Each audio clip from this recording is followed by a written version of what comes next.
हमेशा डिबेट चलता है लोगों के बीच में पूजा करते टाइम स्थापना रखनी चाहिए, क्या सही है उसमें? अच्छा, भगवान की पूजन करते समय स्थापना करना चाहिए कि नहीं करना चाहिए? अष्टमंगल द्रव्य में एक ठोना आता है। क्या आता है? ठोना। वो ठोना कहलाता है। क्या कहलाता है? स्थापना जो होती है उसको ठोना बोलते हैं।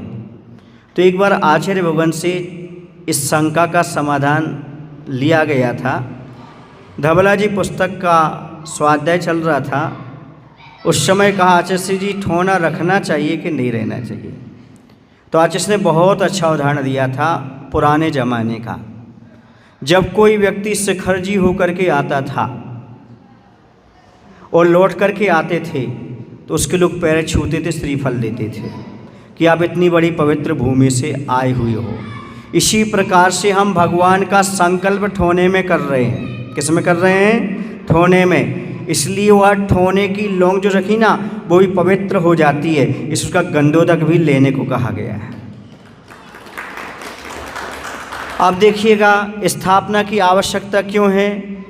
उसमें संकल्प है कि हम भगवान की पूजन कर रहे हैं। वैसे ही आपका मन चंचल होता है, आप यहाँ वहाँ देखने लगते हैं, उठ करके मोबाइल पर बात करने लगते हैं। यदि स्थापना करोगे भैया तो आपको याद रखेगा कि हमने भगवान को यहाँ पर विराजमान किया है, हम यहाँ वहाँ की बातें ना करें, पहले भगवान की पूजन करें। सो मन लगाने के लिए भी स्थापना की बहुत आवश्यकता है। और मान लो यहाँ पर पार्श्वनाथ भगवान है, आपको 24 भगवान की नंदीश्वरदीप आदि की आपको आवाहन करना है, इसलिए भी ठोना बहुत आवश्यक होता है। उसमें अगला क्वेश्चन है कि अगर मान लीजिए जैसे मैं आपके सामने हूँ या किसी और गुरुदेव के सामने हूँ, उनका पूजन कर रहा हूँ, तब स्थापना करने की जरूरत है कि आपको साक्षात? बिल्कुल बिल्कुल आवश्यकता है, क्योंकि वो संकल्प है।